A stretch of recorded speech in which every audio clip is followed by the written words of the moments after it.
it was like my first ever time speaking to like these people, and Yeah. it was like the most embarrassing thing. Is there anything that you swear by as an athlete? I don't even know why people even use those things. You know where you want to go after this? I don't know yet. Hi everyone, welcome back to another episode of After the Whistle. I am your host, Jivana Labovich, and today I am joined by JD Rosario. I'm going to let him do a quick little intro of himself, and we are going to jump right into the episode. Hey, what's going on, everybody? JD Rosario, also known by on social media, JD Rosario 45. Currently at Bergen Community College playing ball and playing up the middle and pitching. Awesome. Well, thank you so much for joining us. We're excited to have you. Yep. Okay, so let's do a little backtracking just so we can all kind of feel out your career, where it all started. When did you first start playing baseball? Well, we started when I was about either 5 or 6 years old. Nice. I have the baseball card too, and I don't even know where it's at. I find it.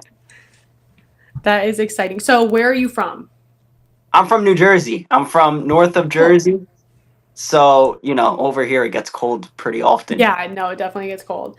That is awesome. So you started playing pretty young. When did you, because I'm assuming that was like, like little tees or whatever, It like was. club, or I mean, not club, like town ball, rec ball. When did things kind of start picking up for you where you started playing more seriously and more consistently? Probably when I was 9 or 10, because from maybe ages 5 and 9, I love soccer. Like, Aw, soccer was that was my go-to sport. I was a big Lionel Messi fan yep. and a big Barcelona fan. Nothing else was I more love that. like those were my two go-to. Like, Yeah. anytime there was a Barca game on, that's what I would do. What changed everything was, first of all, Puerto Ricans are not known for soccer one Yeah. bit. We're bad at it. No matter how good we try, we're just bad at it. That was one. Two, what really changed my mind was when I was 10 years old. I went on a tear baseball wise. I think I had a lot of coaches wanted me on their all-star team. Mm-hmm. I batted, I'm thinking literally like 400. No, 500 that year with a home run. And from there, I just loved the sport. Yeah. Wow. So that's what really took me out of like the whole soccer phase. Uh-huh. But if it wasn't for that, I'd probably right now be a soccer player.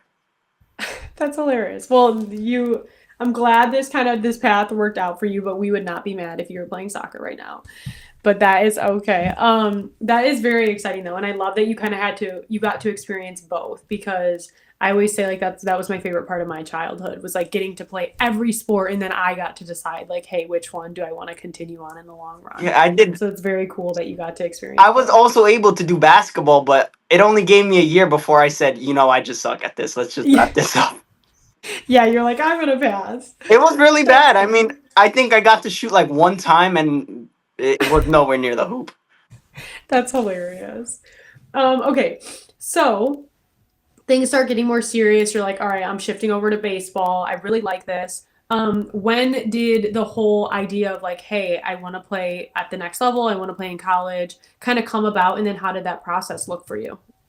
So, probably when I was 15, I was not 14, 15. I was already thinking about it, because I knew like I wanted to play college ball. I wanted to go to the D1, D2 level first. And I did eventually have offers to go play at D2. But maybe like 14, 15, I was really deciding like, what's the furthest I want to go? I want to make it as far as I could go. Right. So 14, 15, I started showcasing that time for D1, D2. And it's funny because I had a call one time with like NCSA. I forgot. I think that's what they're called. And it was like my first ever time speaking to like these people. And it was like the most embarrassing thing, because they had asked me the question about college. And I'll be honest, it caught me by surprise. And the question was, what do you think of college? I said, I don't know, I'm too young. And they instantly wanted to just get off the phone from there. Yeah. So afterwards, I was a little mad at that. But afterwards, I started to showcase for what are the schools? St. Peter's, Seton Hall was there. Holy Family was there. A lot of these other Right. schools. So the reason why I ended up not going to D1 or D2 was because I wanted to develop more. So I decided to just take the community college route and then save money. So then when I go to D1, D2, I'm basically ready now. Yeah. Honestly, that sounds like a great plan anyway. And I do think that's pretty common for Yeah, baseball. Am I mistaken? it's Okay. common. Right. So that, yeah, that I don't blame you at all. Usually it's in baseball. It's usually like if you don't want to go D1 and you want either room to develop or you want to, because for baseball, like your first 2 years, I don't know how it is in other sports, but for baseball specifically, your first 2 years you're not even playing like at a right, D1 right. school. Well, So I found out too, like, my one friend went to Tennessee as a freshman, and like, I found out that like, you have to like, retry out for the yeah, team when you get there and all this stuff. Like, that's kind of crazy to me because obviously I know like you could get cut from a team in soccer, yeah, but like, if you're committed and you sign your NLI, like, you're on the team, you know, like, there's no tryouts. So, like, when I found that, I was like, what? This is crazy. So, definitely a different world, but it's kind of cool, I think, and it's good. Like once you have it figured out, you kind of know how to yeah. navigate it. Um, so now you're at community college. How is your freshman year going for you? I mean, it's going fine. We're just as of right now, I've gotten innings pitching here and there, fielding. It hasn't been too bad. Yeah. So I know today, like today we had a game and came in to pitch, gave no runs up. So it's not Nice. going, huh? Nice. That's good. Thank you. So it hasn't gone bad. I've enjoyed it. Yeah. So how long do you plan on like being there? Like what is your kind of timeline? Do you know where you want to go after this? What does that look like for you and your personal plan? So I'll be honest. I don't know yet if I'll leave after this year or after next year. So Yep. I don't want to say this year, next year because I don't know that I can't. I don't know.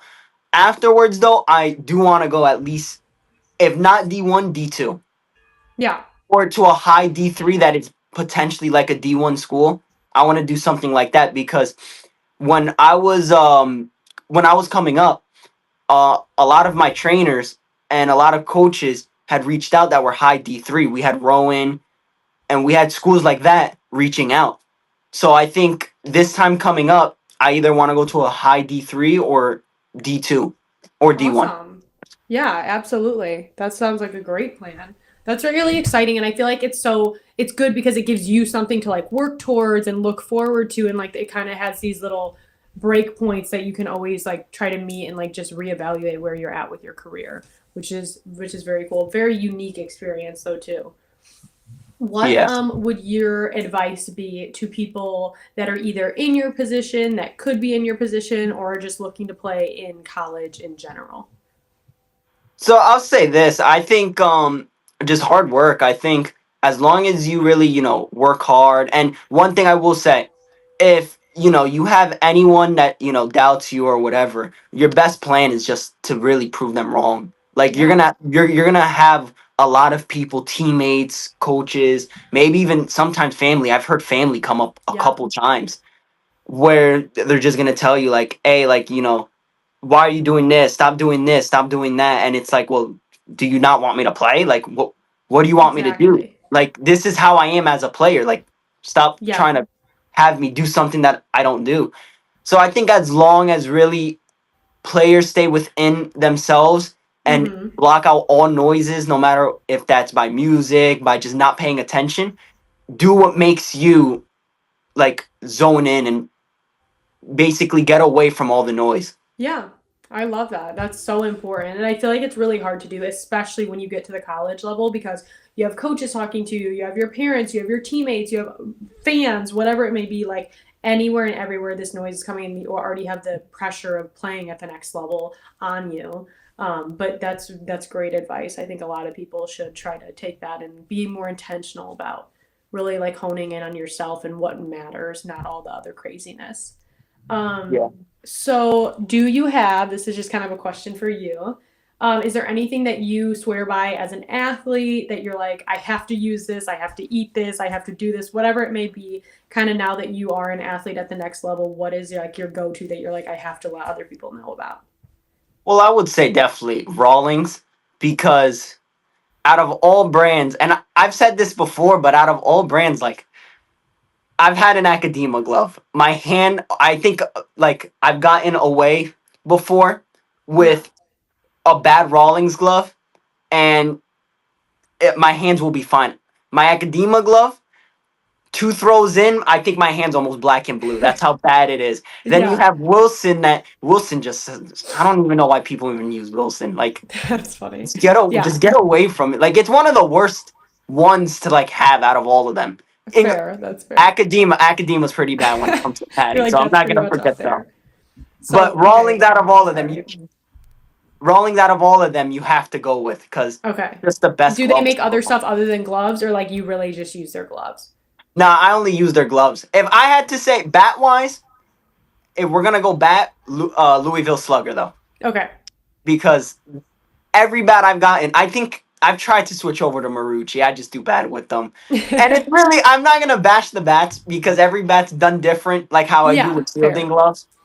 But Louisville for me, like I think every time I've gone to a Louisville, I hit, I do everything good. The moment I'm away from it, I forget how to hit. I don't know what Yeah. happens. Well, there we have it for any upcoming baseball athletes, stars. Rawlings it is. Now we know.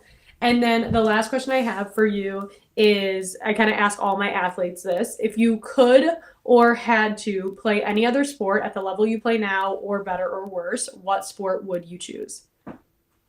Wait, repeat that question again. So if you could, like, if you could redo your whole career and you could play any other sport, whether it be like in college or just for fun, what other sport would you choose? So I'll be honest. I think if I generally didn't play baseball, I think I wouldn't even be like. I don't think I'd be soccer still, because soccer. Again, I'm Puerto Rican. I'm not like.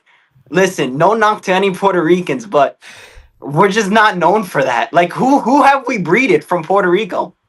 Right. So it can't Okay, be that's fair. soccer.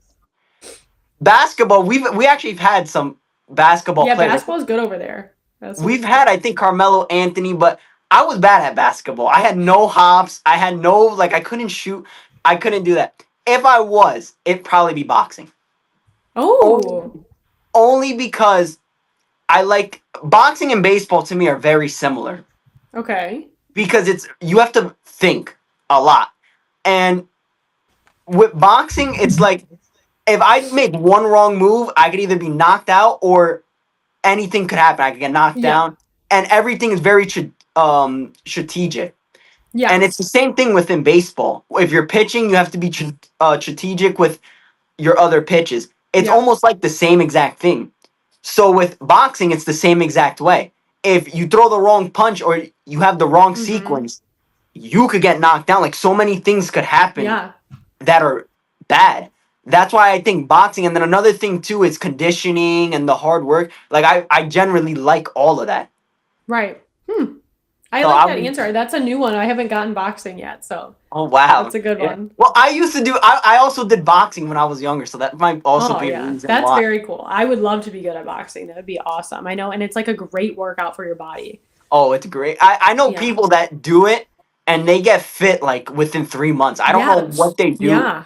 but they get fit. They get fit and they get like muscles out of nowhere. Right. Yeah. No, it's impressive. It definitely takes a whole different type of being to be good at boxing. But I love that answer. That was great. Thank Well, I think that's all I have for you. Thank you so much for joining us on After the you for Whistle this bringing me evening. on. We loved spending time with you. You are welcome back anytime. But yeah, thank you very much.